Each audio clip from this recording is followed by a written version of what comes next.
תתחיל להקליט. תודה, שלמה. הקלטתי, שנייה אחת, אבל עכשיו ברח לי הקובץ, שנייה אחת.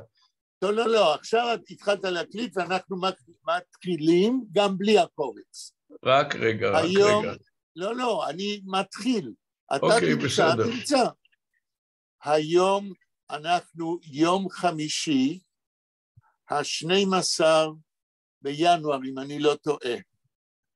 זוהי הפגישה מספר 230 במסגרת קבוצת הלימוד בזום, Learn Yiddish and Yiddish Literature Online. לפני שאנחנו נתחיל לקרוא את הסיום של הסיפור של חיים גרד זיידה סוני נקלח, אני תכננתי לספר לכם בקצרה על ההתפתחויות האחרונות בעניינים שאנחנו מדברים עליהם. הודעה ראשונה, נחמה הודיעה שהיום היא לא תוכל להשתתף, אבל היא כתבה לי מייל עם הודעה על כך שבעיתון פורוורדס, כולם מכירים את העיתון פורוורדס בניו יורק? כן. אני שמעתי עליו, אני לא מכיר אותו. אוקיי, בעיתון פורוורדס, שמופיע מאז 1897, יותר מ-120 שנה, בעשרות השנים האחרונות באינטרנט, קודם זה הופיע בצורת נייר. בעיתון פורוורדס, ב10 בינואר, לפני יומיים שלושה, הופיע מאמר של אחד מחוקרי יידיש ועיתונאי קבוע בפורוורדס, מאמר על הספר ששלמה לרמן ואני ערכנו לגבי הסמינר למורים ליד הקהילה היהודית בבואנוס איירס. זה העיתון שבו... מה? זה העיתון שבו אלפרין כתב או זה משהו אחר? העיתון שמי כתב? אלפרין, שדיברנו על זה, אבל... לא, אנחנו מדברים על העיתון פורוורדס בניו יורק, כן. עיתון שאתה כנראה לא מכיר, שהוא מופיע כבר יותר מ-126 שנים כיום באינטרנט, ושם כותבים ביידיש, זה עיתון ביידיש, ושם כותבים אנשים מכל העולם. גם אני השתתפתי בזה במשך שנים. ובמאמר של קרוטיקוף, שהופיע לפני יומיים שלושה, ב10 בינואר השנה, מופיע מאמר מצוין, אני קראתי אותו, מאמר מצוין על הסמינר למורים ליד הקהילה היהודית בבואנוס איירס. המאמר הזה סוקר את הספר ששלמה לרמן העלה, שלמה לרמן הוא העורך הראשי, את הספר הזה 248 עמודים, הוא העלה אותו באינטרנט, וכיום כל אחד יכול להיכנס מהמחשב שלו, הכניסה היא חופשית, ולראות מה כתוב בספר הזה על הסמינר למורים שנוסד ב-1940 והתקיים במשך יותר מ-40 שנה. הסמינר למורים בבואנוס איירס התקיים בין 1940 ל-1983. ולמה אני מזכיר את זה היום? מכיוון שהסמינר למורים הזה, שהתקיים יותר מ-40 שנה, הוא הכין מורים לבתי ספר יסודיים בארגנטינה, ולא רק בארגנטינה. במשך 40 השנה האלה, קיבלו תעודה של מורה בבית ספר יהודי, כ-1,200 מורים. מ-1,200 המורים האלה, לא כולם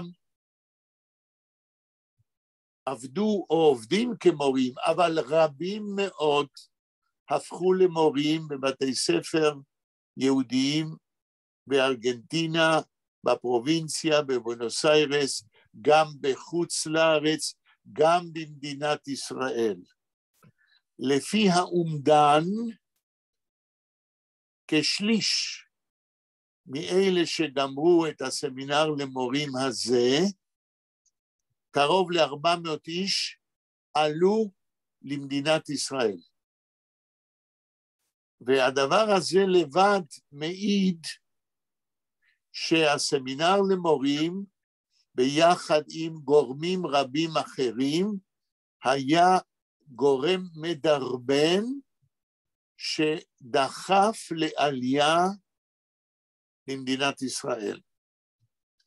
אני בעצמי למדתי 6 שנים בסמינר למורים הזה בבואנוס איירס, וקיבלתי תעודה של מורה בבית ספר יסודי יהודי, והספקתי אפילו ללמד כמורה 2 בבואנוס איירס לפני עלייתי ארצה.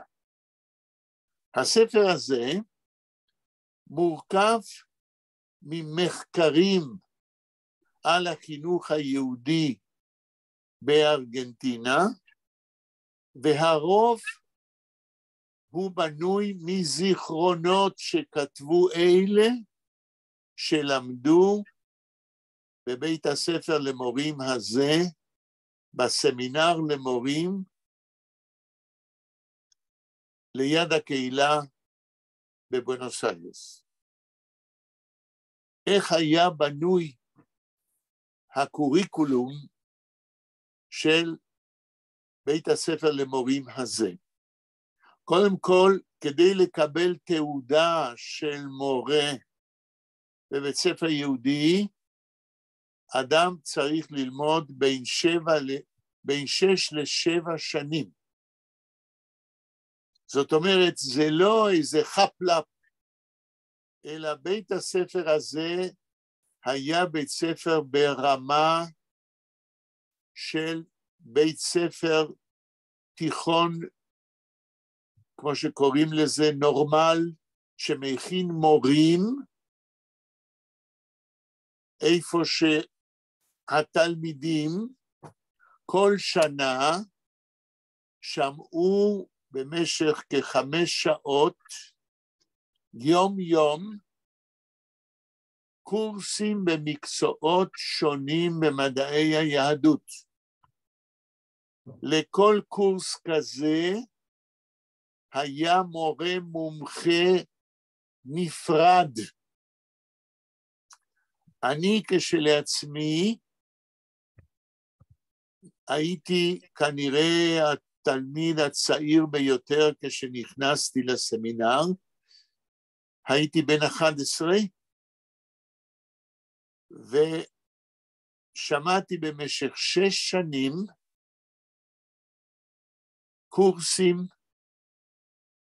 בחומש, בלשון עברית, בלשון יידיש, בספרות עברית, במשנה, בהיסטוריה של עם ישראל, בפדגוגיה, בלשון יידיש ובספרות יידיש, ועוד כמה וכמה מקצועות במדעי היהדות, יום יום במשך 6 שנים. השיעורים ניתנו על ידי מורים מומחים שונים, ובמידה מסוימת היה לזה מבנה דומה לאוניברסיטה, איפה שכל מקצוע נלמד עם מורה מומחה למקצוע הזה. האם יש שאלות לגבי מה שאמרנו עד עכשיו? סליחה, פרופסור, אני רוצה לוודא, ורה ודניאל, האם אתם רואים את המאמר? איזה מאמר? את הספרות, זה דשון אניקלך. לא, רואים, אבל זה לא שלם. זה רק חלק בשבילנו שמאל של עמוד. אז אתה צריך להזיז את זה בשבילנו לצד שמאל. זה לא באמצע המסע, שלמה. לא, אבל את רואה אותו, את המאמר. לא, רואים, אבל חלקי. רואים, אבל זה כאילו... השורות קטועות. לא שורה מלאה, רק סוף של שורה. אני לא כל כך מבין מה שאת אומרת. אומרת. שלמה, רואים את זה כאילו חלקי בפינה, אני יודע איך לעשות, אבל תצטרך להזיז את זה. אז שלמה, תנסה למקם את זה באמצע, בינתיים אני רוצה שלא נבזבז זמן, ואני שואל, האם יש שאלות או הערות למה שאמרתי עד עכשיו, על הסמינר למורים ליד הקהילה בבואנוס איירס? דניאל? ורה? אין לי שאלה. ורה? אין לי שאלות. לא שמעתי, ורה? אין לי שאלות. אין לך שאלות. אוקיי, שלמה עסוק עם זיידה סונניקלך, אז עוד לא נשאל. שלמה ינסה עכשיו למקד את הסיפור באמצע המסך, שכל עמוד נוכל לראות את כל השורה המלאה. שלמה, עכשיו לא רואים בכלל. עכשיו את רואה? לא, הזזת לא לאותו כיוון, צריך לכיוון הפוך להזיז. אולי ורה יכולה לעזור לשלמה? אני אף פעם לא... רק רגע, עכשיו את רואה או לא? עכשיו לא. עכשיו רואים את המסך שלך וזהו. את מה? את המסך שלך, שלמה. לא רואים את הסיפור בכלל. טוב. אני אתחיל מההתחלה. כן. טוב, אז אני בינתיים ממשיך כדי שלא נבזבז את הזמן. כל מה שסיפרתי לכם עד עכשיו על הסמינר למורים, על המאמר, על הספר הזה בפורוורץ, יש התפתחות נוספת שנחמה כתבה לי שהיא שלחה את המאמר לכל אחד מכם, המאמר בפורוורץ, לאימייל שלכם. דניאל, האם אתה קיבלת את המאמר של קרוטיקוב בפורוורץ? אני לא בדקתי במייל, לא ידעתי ש... אז אולי תבדוק. ורה, האם את קיבלת מה שנחמה שלחה? כן, קיבלתי. זהו המאמר בפורוורץ לכולם. על הסמינר למורים. אוקיי. כן. עכשיו אני ממשיך לספר על ההתפתחות של העניינים. ברגע שהעלינו את הספר על הסמינר למורים ליד הקהילה בבואנוס איירס, 248 עמודים. אנחנו העלינו את הספר שמופיע ב3 שפות. אותם מאמרים נמצאים בעברית, ביידיש ובספרדית. בתוך 248 עמודים יש הנוסח בעברית, הנוסח ביידיש והנוסח בספרדית. ברגע שהועלה הספר הזה על הסמינר למורים, לפני כחודש, באנו בקשר עם ארגנטינה, עם האנשים בארגנטינה, שהרי שם הסמינר למורים היה קיים. וסוכם שביום ראשון, בעוד כ10 ימים, ה-22 בינואר, תהיה פגישת זום בין ישראל לבין ארגנטינה, פגישה בין כל אלה שמעוניינים לדעת על מהות הספר הזה של הסמינר. תהיה השקת הספר דרך הזום. בהשקה הזאת ידברו בעיקר אנשים שלמדו בסמינר ונמצאים כיום רובם במדינת ישראל ובארגנטינה, הם בזום ישמעו מה יש להגיד על הספר הזה. שלמה, מה אמרת? לא אמרתי כלום. חשבתי. האם הצלחת להעלות את זה? אני מקווה שכן, אני עכשיו רוצה רק לשאול, האם אתם רואים? האם אתם רואים את זה? איזה סוני נקלח? לא, רק רואים. רואים? כן. תמיד ידעתי שאני גאון. ורה, מה רואים? ידענו, אבל לא רצינו. רואים את עמוד 42, ורה? כן, כן. ובדיוק שורה. כן, כן. רגע. דניאל, אתה רואה? דניאל, האם אתה רואה? בוודאי שאני רואה. אמרת שאתה גאון, אז למה אני לא הייתי רואה? אוקיי, אנחנו בבקשה. חבל לנו על הזמן, אז בואו נמשיך עם ההקדמה שרציתי לתת על ההתפתחות שקורית בזום ביום ראשון, ה-22 בינואר, בשעה 4 זמן ישראל. אם מישהו מכם יהיה מעוניין להשתתף בזום, הוא יכול לעשות את זה. אני חושב ששלחנו לכם, ואם לא שלחנו נשלח, את הלינק לפגישת הזום הזאת.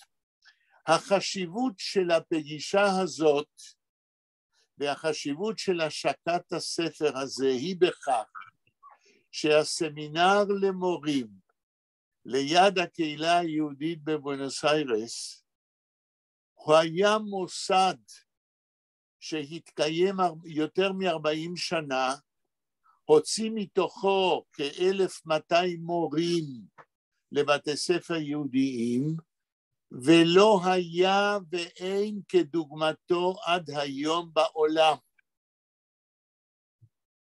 ולמה לא היה ואין כדוגמתו בעולם?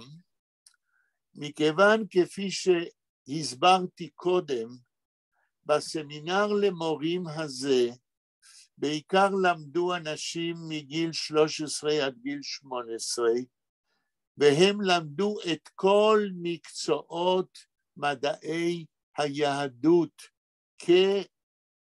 בצורה אינטגרלית.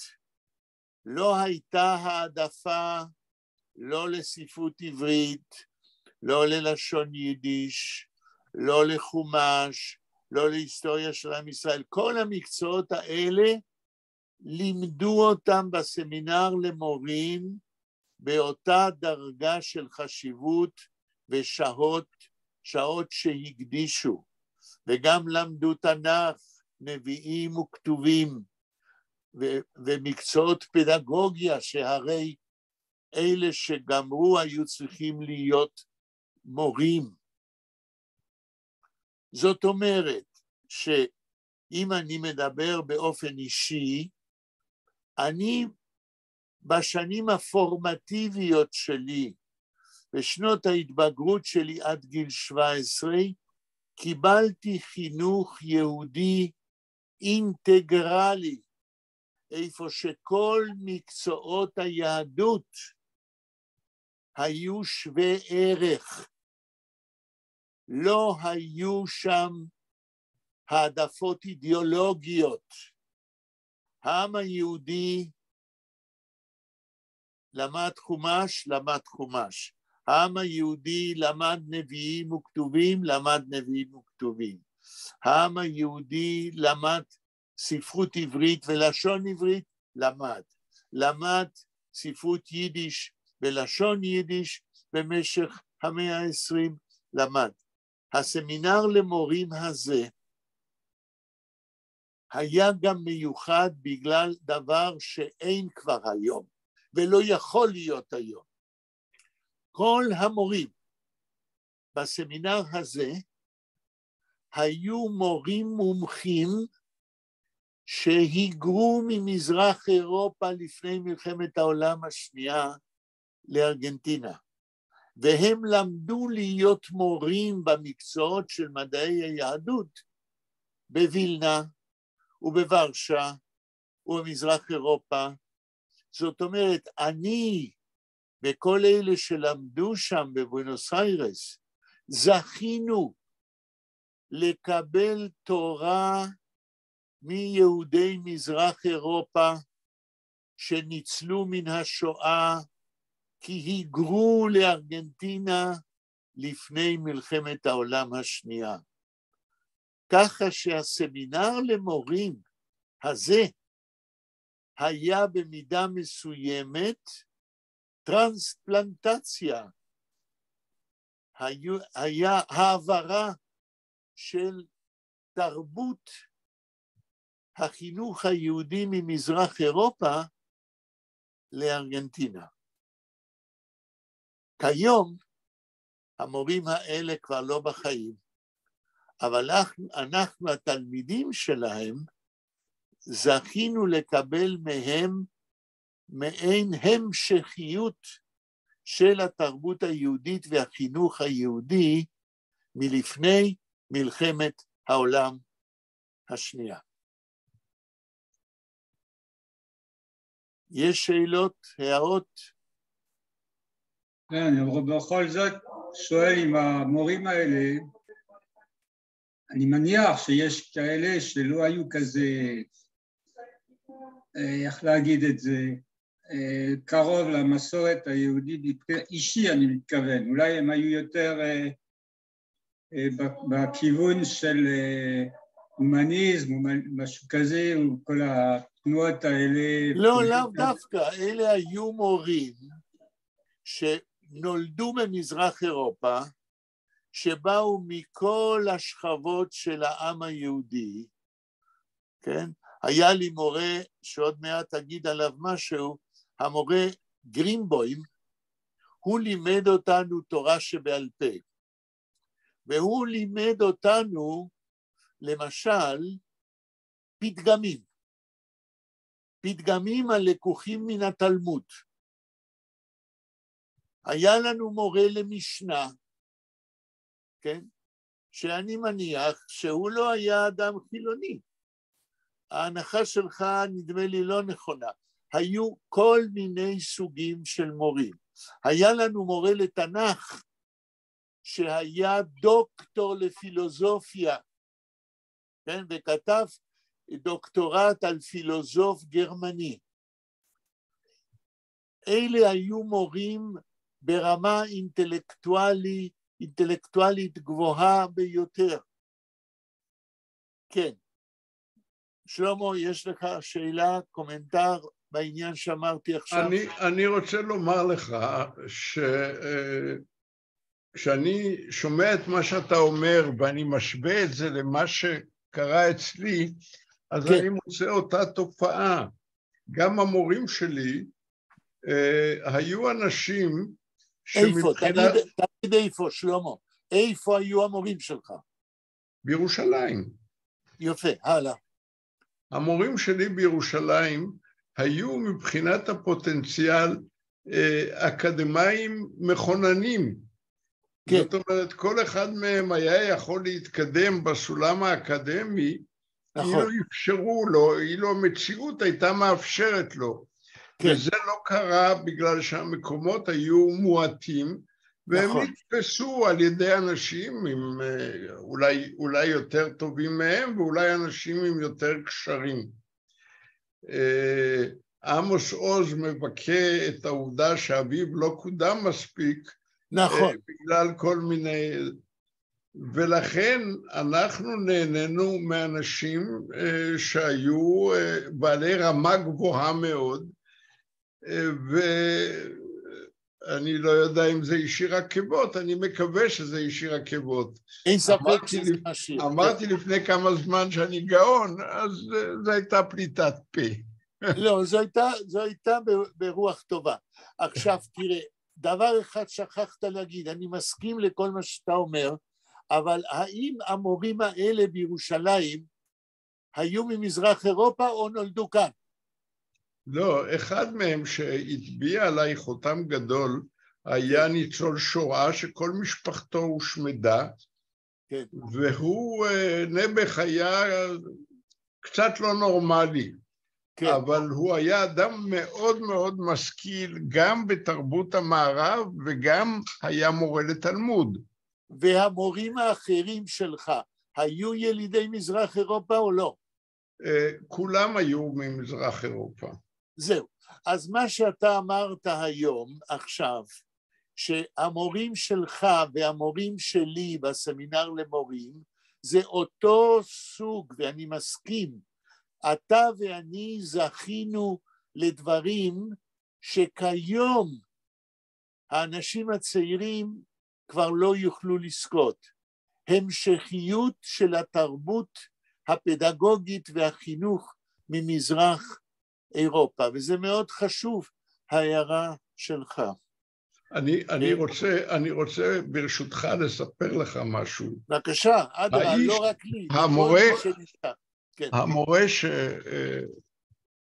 שהטביע עליי חותם, או שהרצתי אותו מאוד, הוא פשוט נדחף ממערכת החינוך, כי הוא לקח את ההוראה כל כך ברצינות, וכאשר תלמיד לא הכין שיעורים או שהתרשל, הוא לא היה יכול להתאפק אלא צבט אותו. והדברים האלה לא היו, הגיע הזמן שזה לא היה מקובל, והעיפו אותו, והוא היה משוטט ברחובות ירושלים, וכשהוא היה פוגש אותי, הוא הכין איזה כתב תביעה נגד שר החינוך, והוא אמר לי, שמע חמד, אני יודע שאתה יודע עברית נפלאה, פה אני אקריא לך מה אני רוצה להגיד, ואתה תחווה דעה לשונית. הוא היה מרצה לי על הדברים האלה, אבל בין לבין, הוא שאל אותי מה אני קורא. ואז סיפרתי לו שאני קורא את תמונתו של דוריאן גריי של אוסקר ויילד. אז הוא אמר לי, אתה נתקלת בתחילת הספר באקסיומות שלו? אמרתי לו, כן, נתקלתי. אז הוא אמר לי שהרבי, אני כבר לא זוכר מאיפה, הקדים אותו עם האקסיומות האלה, והתחיל להרצות לי את כל אותם הדברים שכתובים שם באקסיומות. איפה אתה מוצא מורה כזה היום? נכון, נכון. זאת אומרת, אין ספק שהמורשה האירופית של מורים שלימדו אותנו, אותך ואותי, לצערנו, לא קיימת. אני רוצה לספר דוגמה, גם אני רוצה לספר דוגמה. המורה גרינבוים, בסמינר למורים, שהיה מורה שלנו לתורה שבעל פה, היה נכנס לכיתה, הוא היה גבוה, רזה, ואופי עצבני קצת. הוא היה כל שיעור נותן לנו משימה ללמוד בעל פה כמה וכמה פתגמים מהתלמוד. ובשיעור הבא היה בוחן אותנו אחד אחד. היית צריך לקום ולהגיד בעל פה את הפתגם, וגם להבין אותו כמובן. אתן שתי דוגמאות. והוא לא סיפר לנו מאיפה הפתגמים. אני הרבה שנים אחר כך, כן, גיליתי מאיפה הוא לקח אותם. אמנם הם היו בתלמוד, אבל בסוף ספר ההגדה של ביאליק ורבניצקי, יש רשימה שלמה. דוגמה אחת של פתגם, והיינו צריכים לדעת את זה בעל פה.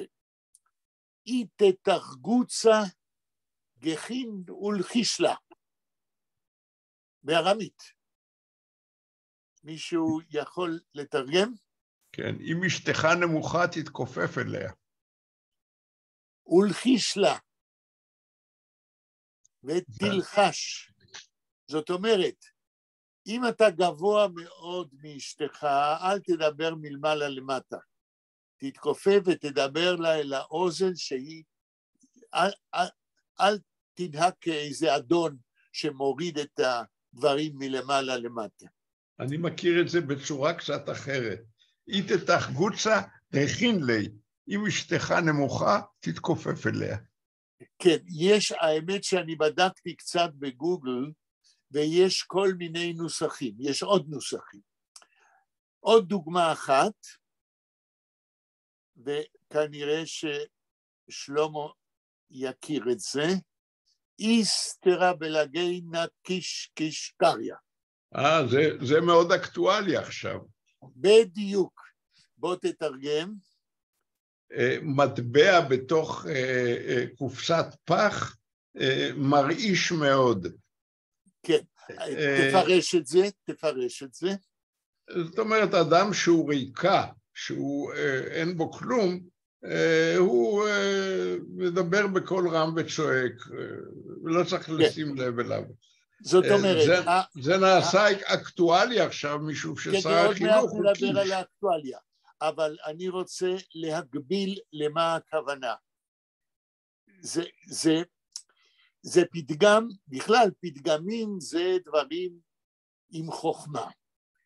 מה שנאמר כאן, מעניין שאמרת מטבע בקופסת פח.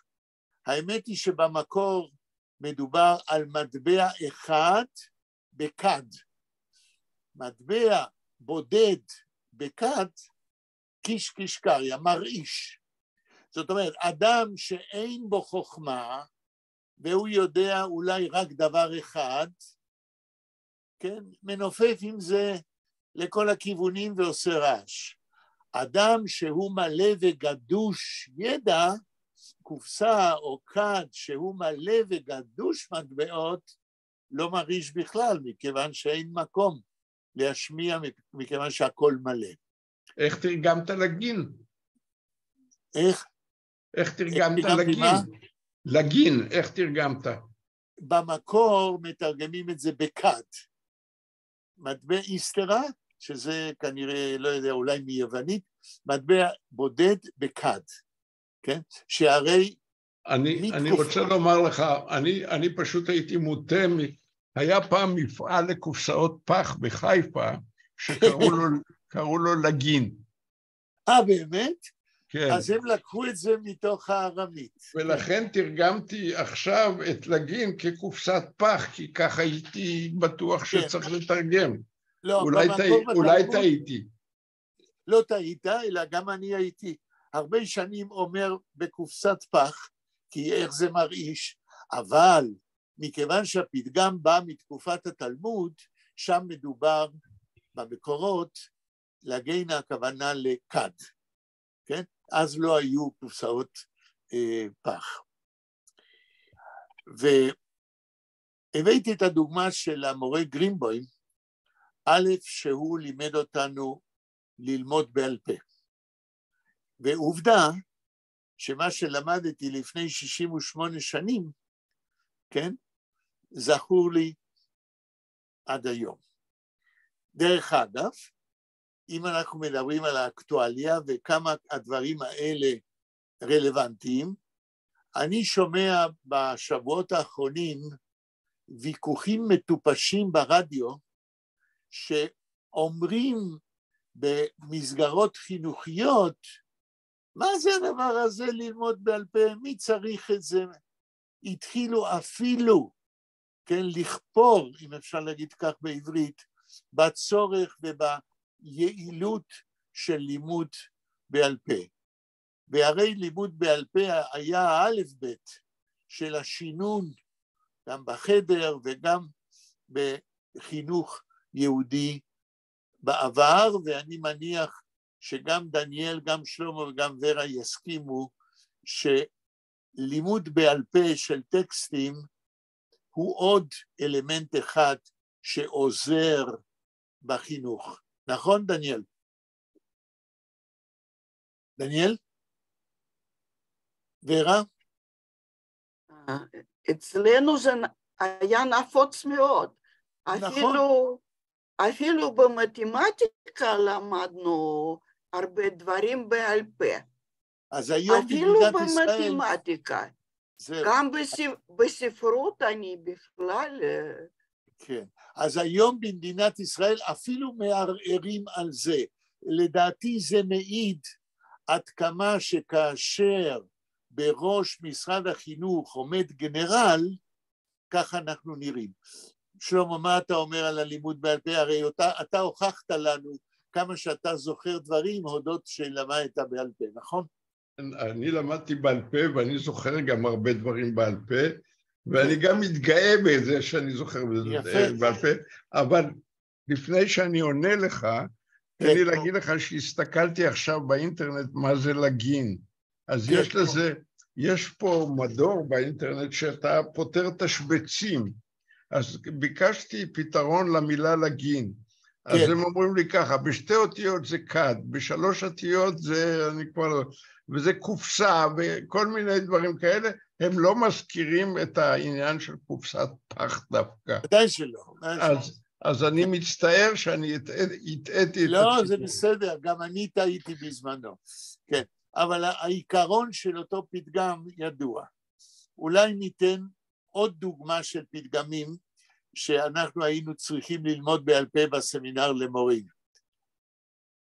חקל דאית באיזגודין על תימה דברי מסתירין. לא מכיר.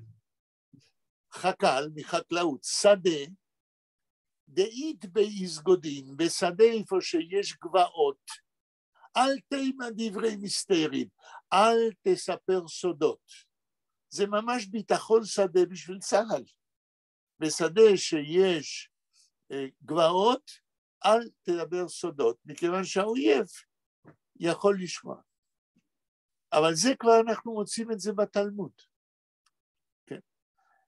עכשיו, כאשר בן גוריון שלל בשביל מדינת ישראל ובשביל החינוך היהודי, כל לימוד של התלמוד, כי הוא אמר שזה לא רלוונטי לישראלים, שהרי התלמוד נולד בגלות, וגרם נזק אדיר, מכיוון שהוא השפיע על צורת החינוך היהודי פה בארץ.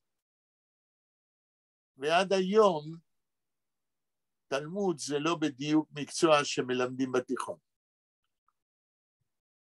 ולכן, כשאני אומר שהסמינר למורים ליד הקהילה בבואנוס איירס היה בנוי על תוכנית של הוראת יהדות אינטגרלית.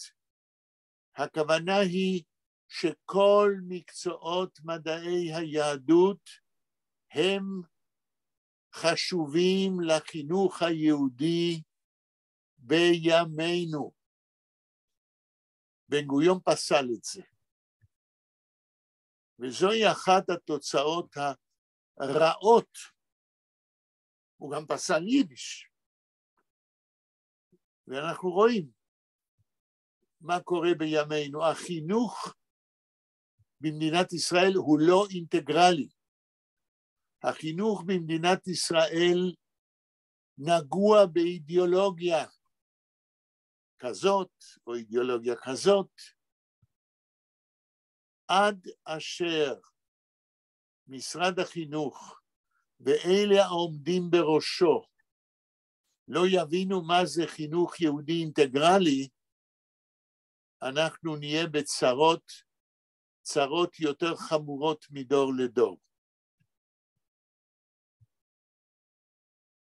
עכשיו אני עובר להתפתחות שאמרתי שמתחוללת בעקבות הספר על הסמינר למורים שהעלינו לאינטרנט. אמרתי קודם שברגע שאנשים ראו את זה,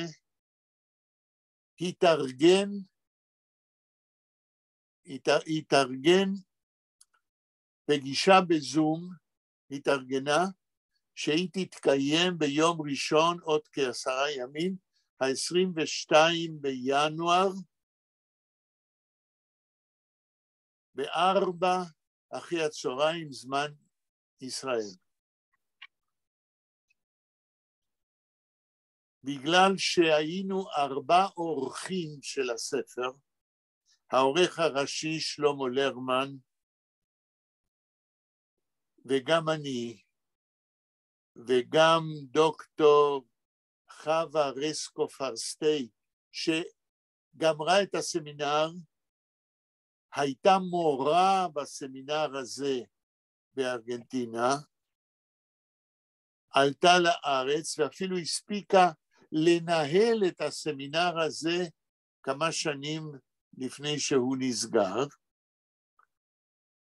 והרביעי זה יעקב גלמן, שדאג לניסוח בספרדית של הנוסח בספרדית בספר הזה.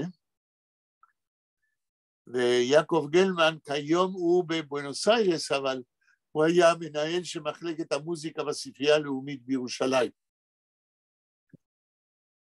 וכל אחד מאיתנו ידבר כ10 דקות. אינני יודע מה חבריי יגידו, אבל אני בתוך 10 הדקות האלה, אני אתחיל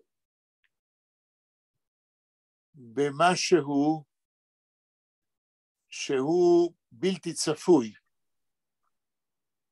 אני אתחיל להסביר כיצד הגעתי לסמינר למורים, כיצד הגעתי ללמוד שם בגיל 11. ואני אתחיל בגן, ועוד מעט תבינו למה בגן. בגיל 5, לא יודע אם סיפרתי לכם את כל האודיסאה הזאת אצלי. בגיל 5 שלחו אותי לגן על שם י' פרץ, גן שדיברו שם רק ביידיש. שנה אחר כך, בגיל 6, המשפחה שלחה אותי לחיידר, איפה שהיה רבה, שהיה נותן מכות עם סרגל על שפיצי האצבעות, אם הוא חשב שמגיע לך מכות, ובגיל 6 למדתי חומש.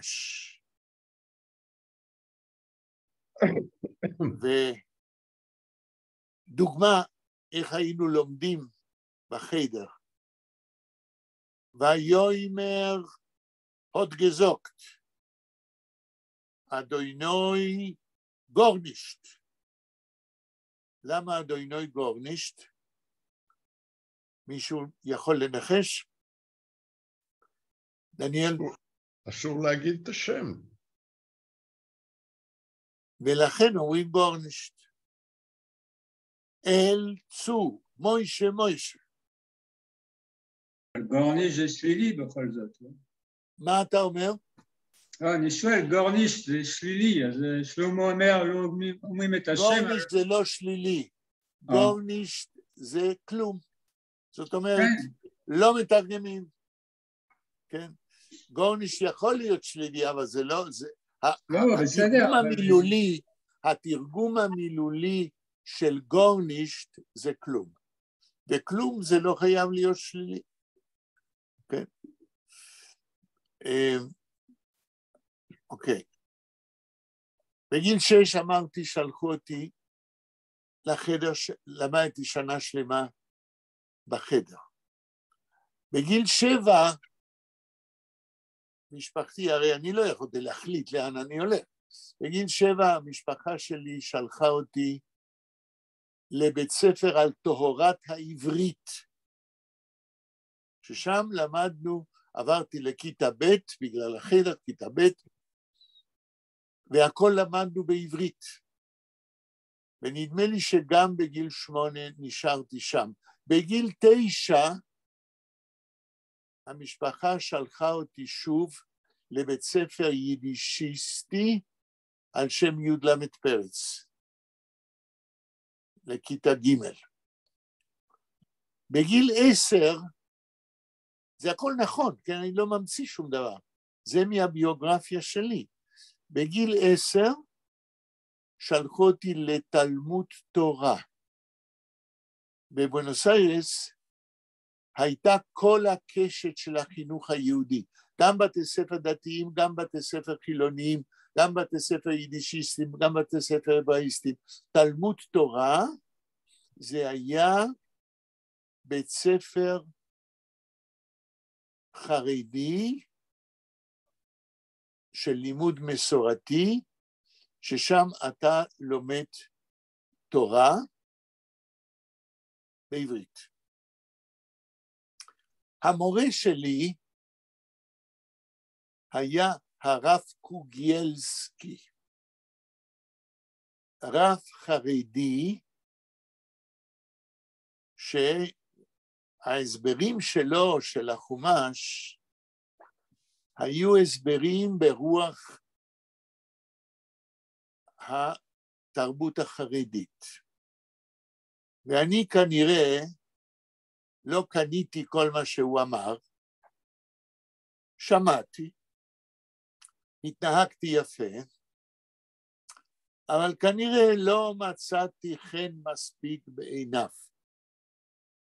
ובהיותי בן 10, בסוף שנת הלימודים בתלמוד התורה הזה, אצל הרב קוגיאלסקי, בסוף השנה, בשיעור האחרון של השנה, הוא הודיע בפני כל התלמידים מי עובר לישיבה ומי לא.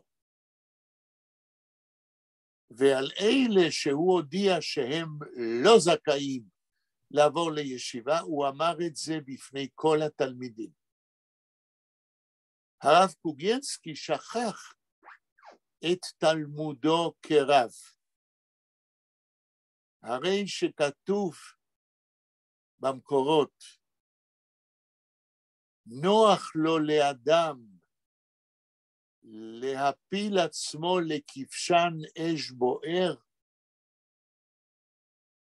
ולא להלבין פני חברו ברבים. וכשרב קוגיאלסקי הגיע לשם שלי, הוא אמר, יחיאל שיינטוך לא עובר לישיבה.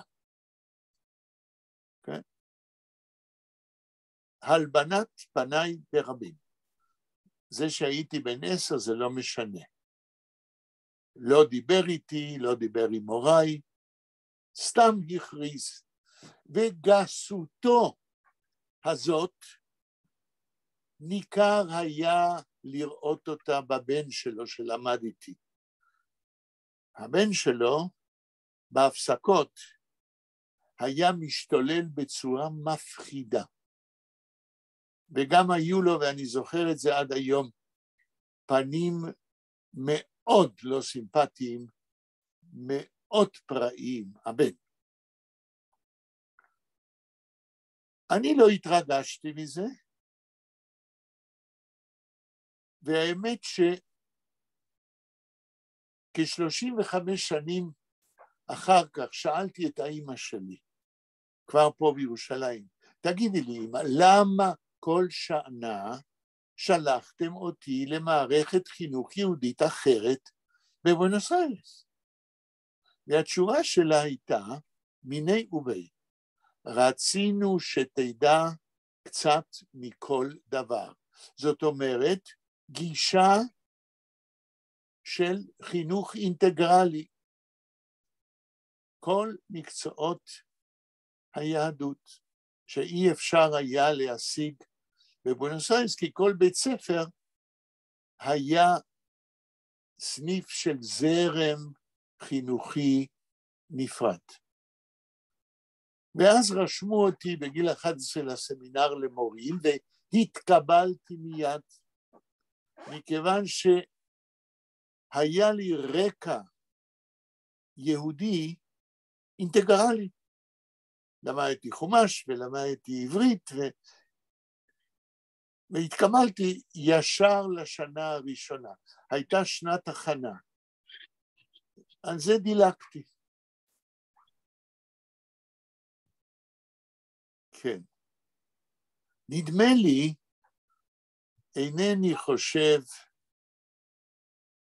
נדמה לי שהייתי אולי האקזמפלר היחיד בארגנטינה, הרי הורים אחרים במידה ובניהם למדו בסמינר למורים, אני מניח שהם הגיעו מתוך רשת חינוך יהודית אחת, ולא כמוני שטיילתי כל שנה ברשת חינוכית אחרת. מכאן אני למד שגם אם זה נכון מה שהאמא שלי ענתה לי, שבאמת בגלל שרצו שאני אכיר גם לשון עברית, גם לימוד חומש, גם שבגלל זה שלחו אותי כל שנה לבית ספר, גם אם זה נכון, או אולי, אינני יודע, מכיוון שהיינו משפחה שזה עתה היגרה לארגנטינה ב-1938, כן? והיינו משפחה ענייה, וכיוון שהמשפחה שלי היו גורמים מעורים בחיים האינטלקטואליים ובחינוך היהודי, אולי שלחו אותי כל שנה לבית ספר אחר, כי מצאו פרוטקציה כדי שנצטרך לשלם פחות הנחה בשכר לימוד. אינני יודע, אבל התוצאה המקרית הזאת היא תוצאה אידיאלית. אני הגעתי לסמינר למורים כשאני יודע עברית ויודע יידיש ויודע תורה, ומוכן לקלוט חינוך יהודי אינטגרלי, איפה שכל מקצועות מדעי היהדות משתלבים אלה עם אלה וקשורים אלה באלה. תגידו לי איפה יש במדינת ישראל כיום דבר כזה? אין. זהו מודל שאילו יכולנו לבנות אותו במדינתנו, לדעתי החינוך היהודי היה מרוויח, ולא היה הופך למשהו נפסד, כפי שהוא לצערי בימינו.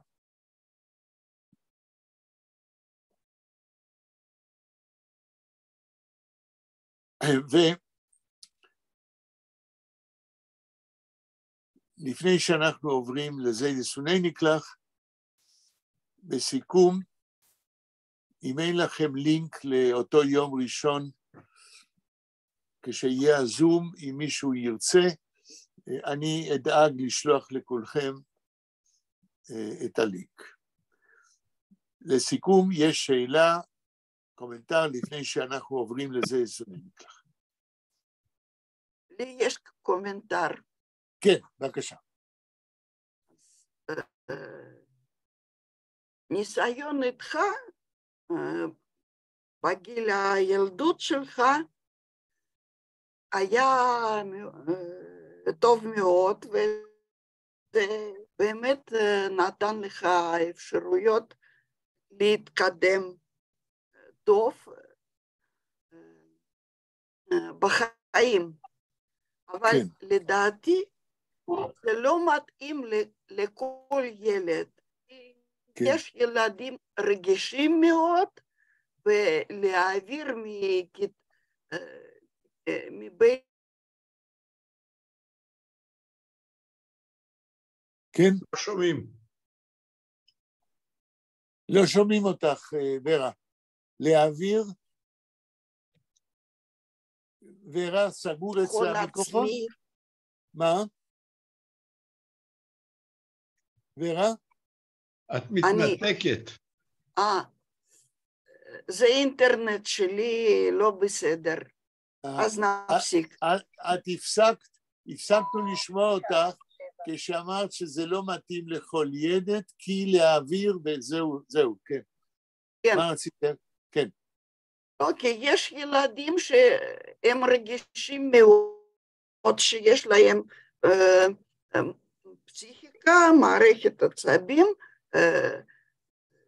מאוד חלשה או רגישה, נגיד ככה, ובשבילם זה טראומה. אבל לך זה... מה זה טראומה? אני שואל, מה זה טראומה בשבילה? על מה את מדברת? מהי הטראומה?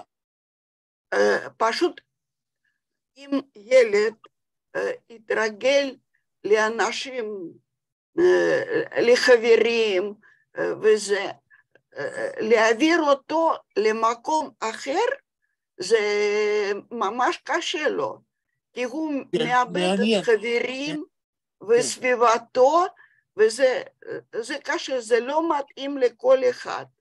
דווקא הניסיון איתך היה מעולה, ולדעתי זה נותן לך ביטחון עצמי גם כן, חוץ מידע. נכון. עכשיו, תראי, ורה, אני לא טוען שבמדינת ישראל צריך להעביר ילד כל שנה למקום אחר. אני טוען שבמדינת ישראל צריך לבנות מודל של בית ספר יסודי ושל תיכון, איפה שאותו ילד נמצא עם החברים כל השנים, אבל מה שהוא לומד הוא לימוד אינטגרלי, איפה שדואגים שהוא ידע גם חומש וגם עברית וגם יידיש וגם היסטוריה.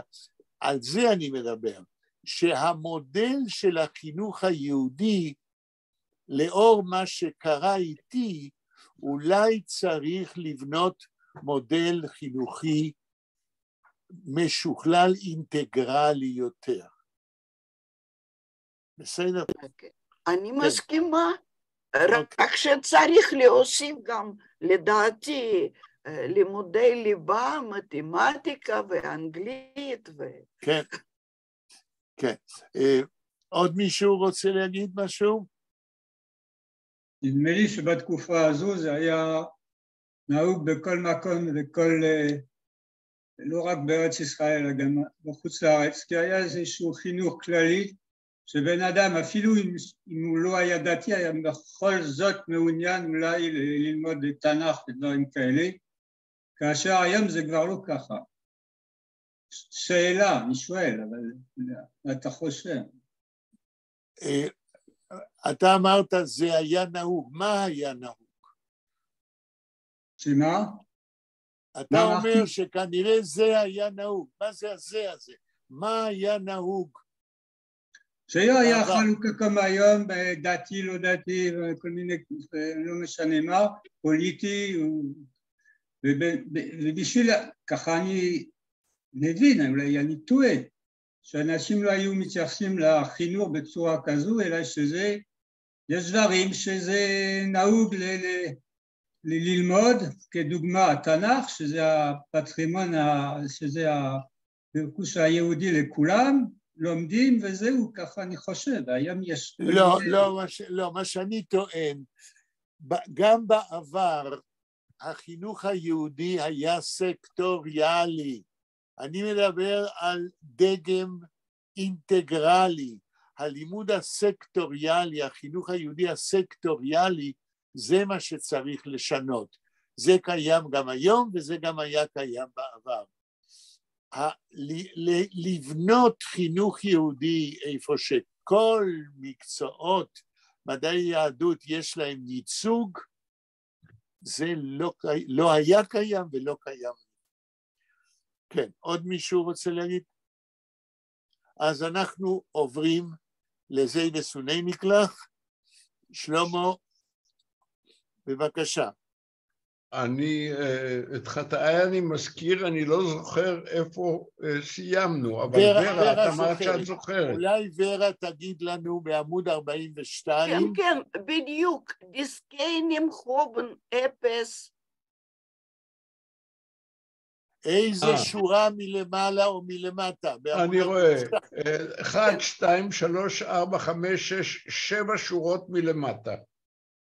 7 שורות מלמטה. כן. אז שלמה, בבקשה, תתחיל. דיסקיינים הומן אפס גמורמל.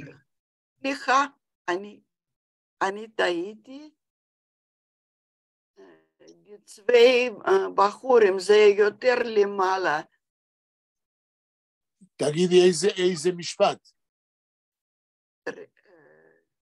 רגע, לא, שלמה, אתה צריך להוריד עד תחילת פסקה הבאה.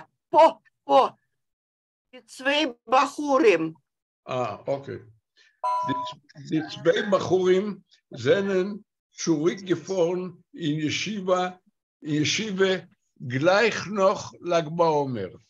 תרגום. שני הבחורים, זאת אומרת שלוימלה והירשל, כן.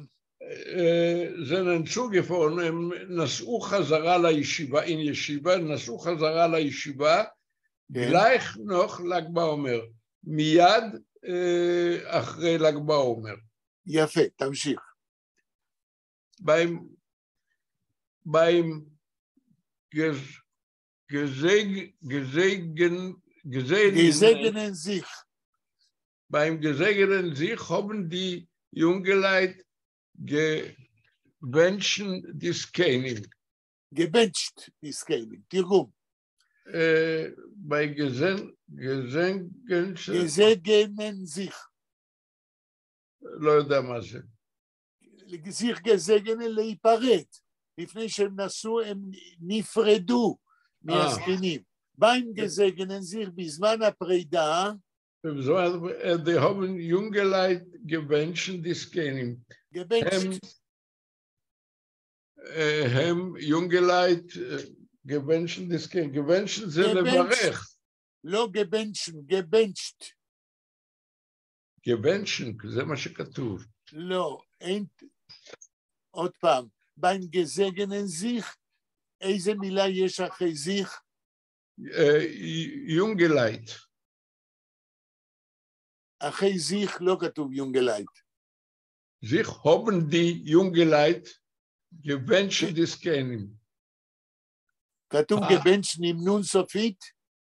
gewünscht עם נון סופית. אז זה טעות דפוס, צריך להיות gewünscht. haben gewünscht. אז הצעירים ביונגלייט ברכו את הזקנים. ברכו את הזקנים. Sie sollen haben Arichus Yomim. לא haben, haben זה גרמנית. Haben. Sie sollen haben, כן? Arichus Yamim und gedenken die Divrei Teure, was man hat gelernt in einem. In einem, תרגום. כן. Sie sollen haben Arichus Yamim, שתהיה להם אריכות ימים, כן. und gedenken die Divrei Teure, ושהם יזכרו את דברי התורה, was man hat gelernt einem. לא, רגע, המילה האחרונה, צריך לקרוא אותה נכון. was man hat gelernt in einem. in einem. in einem זה בתוך כך או משהו כזה? לא, in einem זה ביחד. ביחד, אוקיי. Beide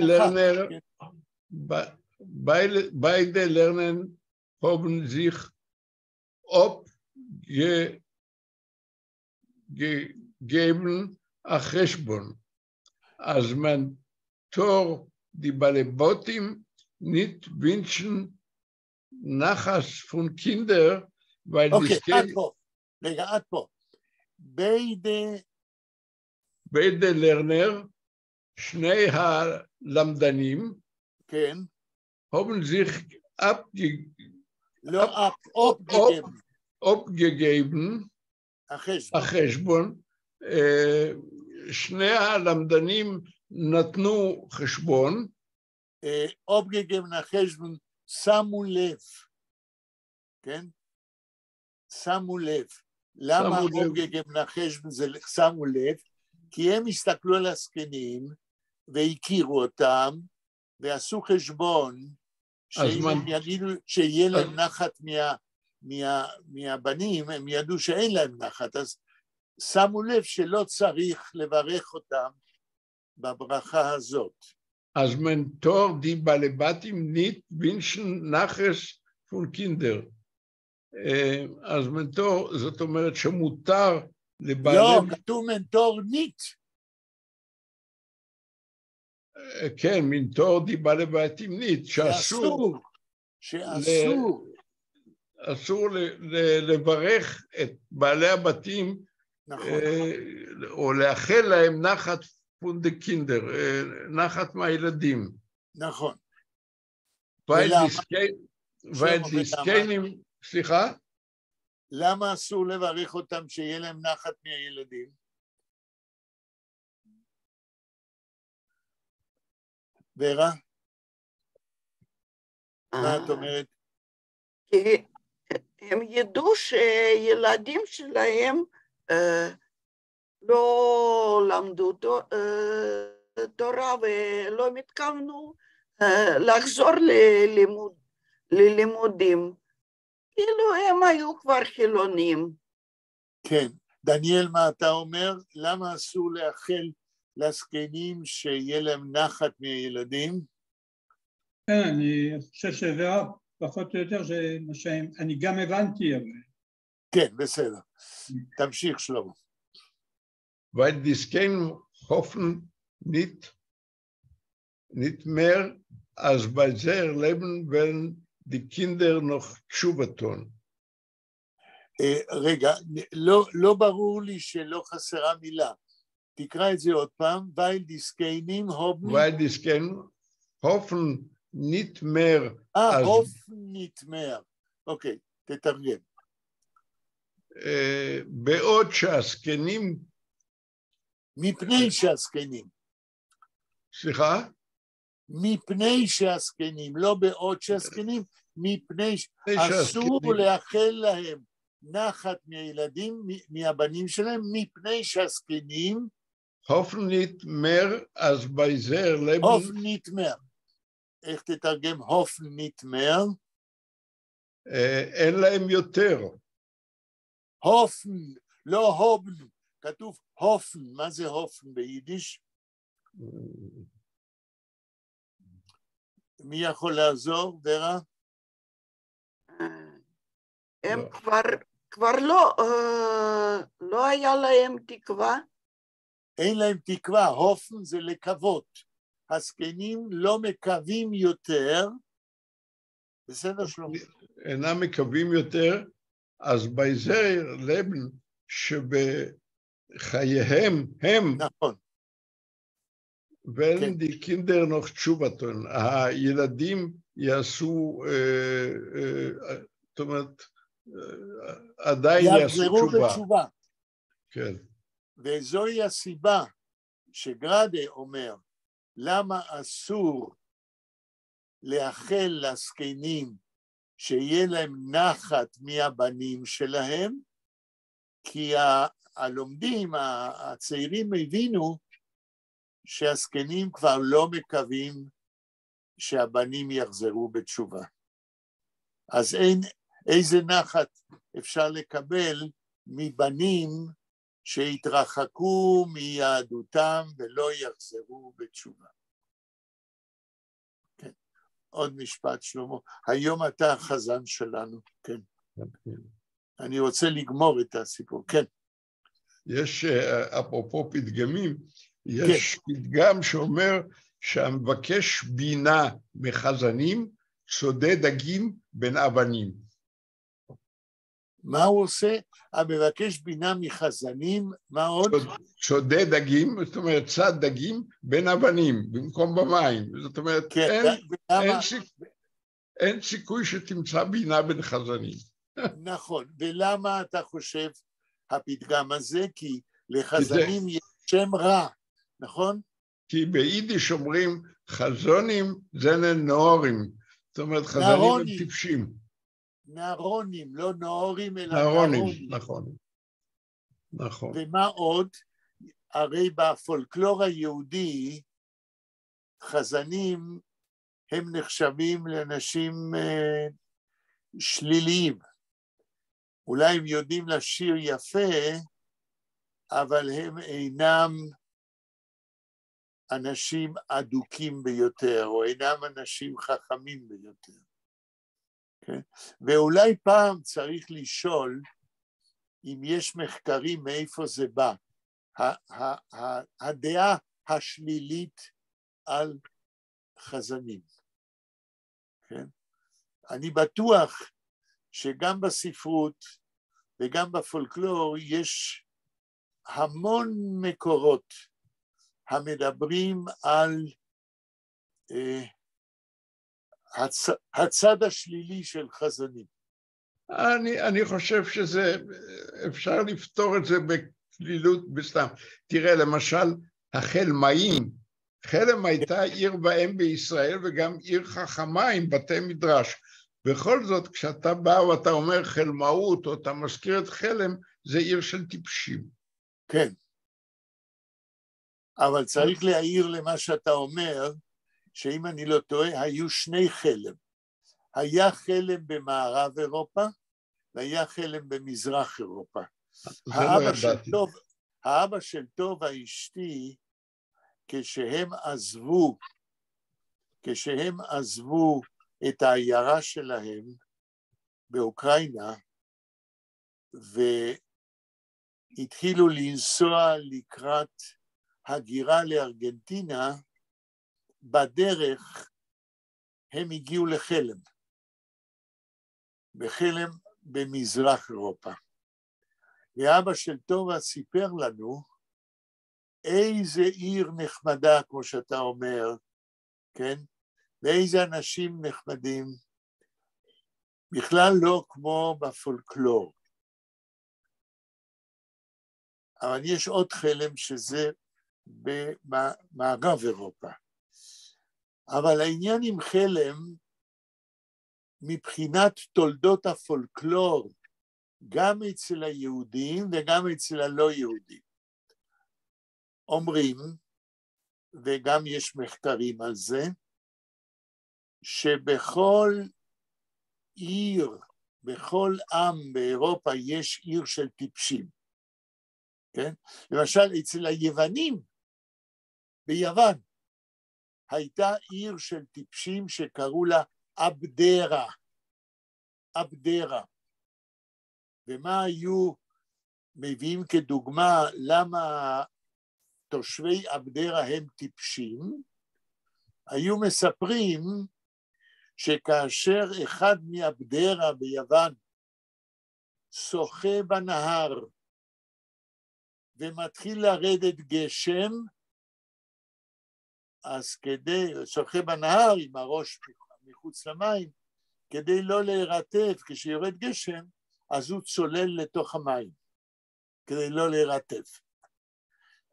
ובגרמניה יש עיר של טיפשים,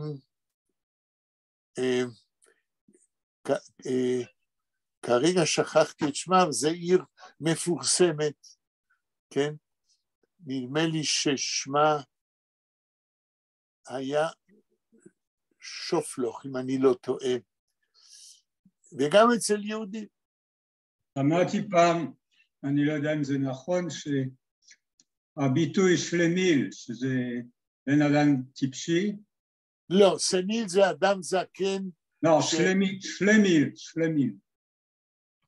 זה איזה ביטוי... אותיות? רגע, אני רוצה להבין את המילה. איזה אותיות? שין למד, מם יוד למד. זה ביטוי באלזס לורן, שזה כאילו יידיש. שלומיאל. לא. אתה מתכוון לשלומיאל. אולי, אפשר להגיד ככה, אני יודע איך מבטאים את זה. לא, שלומיאל בעברית, כן. כן, לא, אז מה שמעת? שזה בא מאיזשהו עיר, שהעיר היה קוראים שלם, וזה כמו שאתה אומר, פרופסור עיר שהיה נחשבת מקום של בן אדם טיפשים, או אידיוטים, או לא יודע מה, משהו כזה. כן, על זה אני לא שמעתי, יכול להיות שזה פירוש עממי, כן? נראה שזה פירוש עממי. לא, כי באזור שלנו, שזה לא יידיש, אלא, אתה יודע אם איך להגיד איזה דיאלקט יהודי מאלזס לורן. כן, טוב, נכון. באירופה, באלזס לורן, יש מילים שנכנסו מן העברית ומן היידיש. אני יודע אם זה מהעברית, אבל במקרה הזה אומרים שלמיל, ככה אומרים בן אדם טיפשי. כן, טוב, על השלומיאל כתבה מאמר אחותו של דוד רוסקס, כן? היא כתבה על זה מאמר, ושם ודאי היא חקרה את המקור של המילה. אני רוצה לספר לכם שכשהייתי ילד, היו לי שני ספרים, אחד חכמי חלם, והשני חלם וחכמיה. כן. אני לא זוכר, שם היו סיפורים קצרים על חלם. ואחד הסיפורים שאני זוכר, זה על אדם שפוגש את חברו ואומר, תשמע, בוורשה התקינו טלגרף, אתה כותב משהו בוורשה, והאיש בפריז קורא אותו, ובלי שום בעיה. כן. אז חברו החלמאי אומר, מה הרבותא? יש לי כלב בבית שאתה דורך לו על הזנב, הוא נובח מהפה. והוא נובח מה? מהפה. כן, בכלל סיפורי חלם, זה תחום שפה ושם אני מכיר מאמר אחד או שניים, אבל מחקר ממש, יש אולי אחד מאוד חשוב, שטוען שלמעשה סיפורי חלם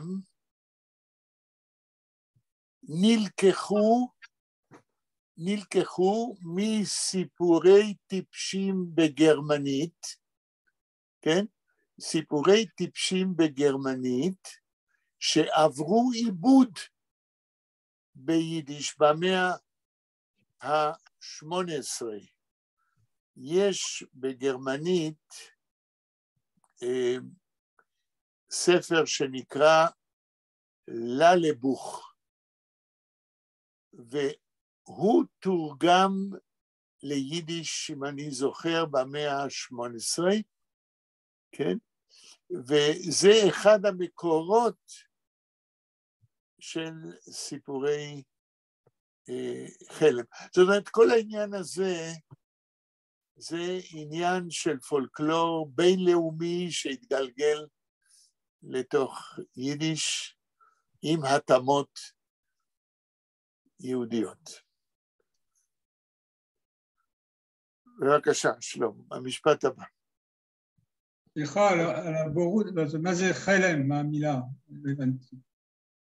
חלם זה שם של עיר במזרח אירופה, ומשם זה כי בגלל טבע פולקלור, זה נחשב לעיר של טיפשים. כן, אוקיי, אמרת. אוקיי, שלמה, תמשיך.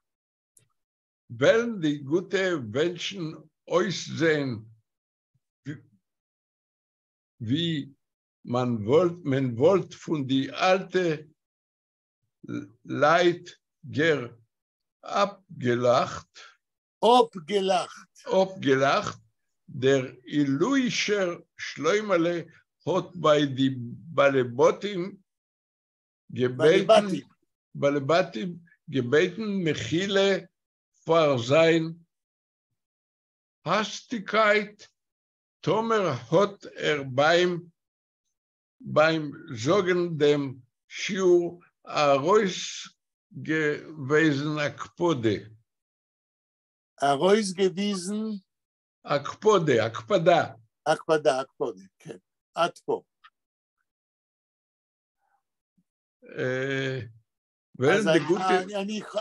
אני מחזיר את כולנו לקונטקסט, אז הבינו הצעירים שהם לא יכולים לאחל לזקנים שיהיה להם נחת מהבנים, מכיוון שהם הבינו שהזקנים לא מקווים שהבנים יחזרו בתשובה. ואם הם יכלו להם שירבו נחת מהבנים, עכשיו תתרגם, wenn die gute Menschen euch sehen, wie man wollt, von die alte Leid go abgelacht. כן. אז אם הם היו מאחלים להם שיהיה להם נחת מהבנים, ואל די גוטה מנשן, אז האנשים הטובים, ברגע שישמעו דבר כזה, תמשיך. הם היו נראים, ואם וולט פי דה אלטה לייטגור אפגלח, כאילו לועגים לזקנים. כן, כאילו לועגים. איך מאחלים לזקנים שיהיה להם נחת מבנים, שממילא לא יחזרו כבר בתשובה. הלאה. Der Iluischer Schleumale hat bei die Balebatim gebeten Mechile für seine Hastigkeit. Schleumale האילוי ביקש סליחה מבעלי הבתים. זאת אומרת מהזקנים, כן. כן, מהזקנים, für sein Hastigkeit. für sein Hastigkeit. על איך אומרים הסטיקייט בעברית? על האימפולסיביות שלו. כן? הסטיק זאת אומרת מהר ובכוח, כן? כשהוא מלמד. אימפולסיביות, כן. תומר, הוטר beim Sagen dem Shiur Arois gewesen Akpode. שאולי תומר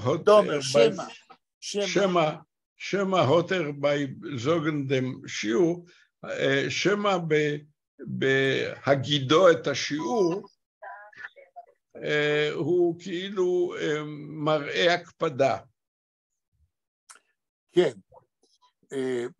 מה השעה אצלכם?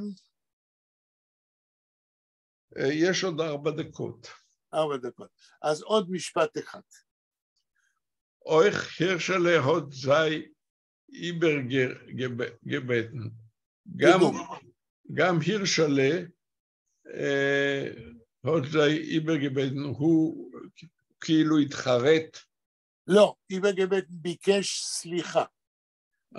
ביקש סליחה. ביקש להתפייס איתם. überbeten זה כשאתה מבקש להתפייס, כן. עוד משפט?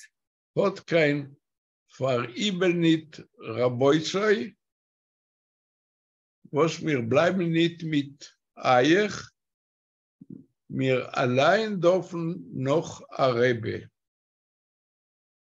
Hat kein Veribel nicht. מה זה פריבל? אני לא יודע. טינה בלב. סליחה?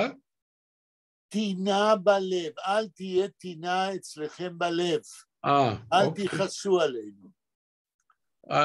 אוקיי, רבותיי, רבותיי, was mir bleiben nicht mit euch, כי בגלל שאנחנו לא נשארים איתכם, mir allein dürfen noch ערבים. אנחנו בעצמנו צריכים רבה, צריכים מישהו שילמד אותנו. בדיוק. טוב, אנחנו נעצור כאן. אתה יכול לנסות לעשות סימן, שלמה, או נזכור? אני אעשה סימן, כן. כן. זהו, אז לפני שאנחנו סוגרים, למישהו יש שאלה, קומנטר, לפני שנסיים? רגע, אני צריך לסגור את ההקלטה. כן, אז נסגור את ההקלטה. קודם כל תודה רבה, וביום שני אני מקווה שילנה כבר תוכל לחזור או להסביר לי מה קורה.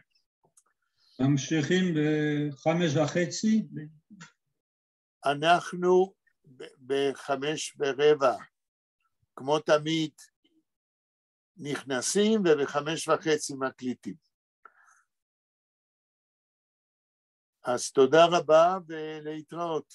להתראות. תודה רבה. תודה רבה. ולהתראות ושבת שלום לכולם. כל טוב. סגרת, שלמה? כן, סגרתי. יופי. אני מקווה, שלמה, שילנה תהיה, ואם לא,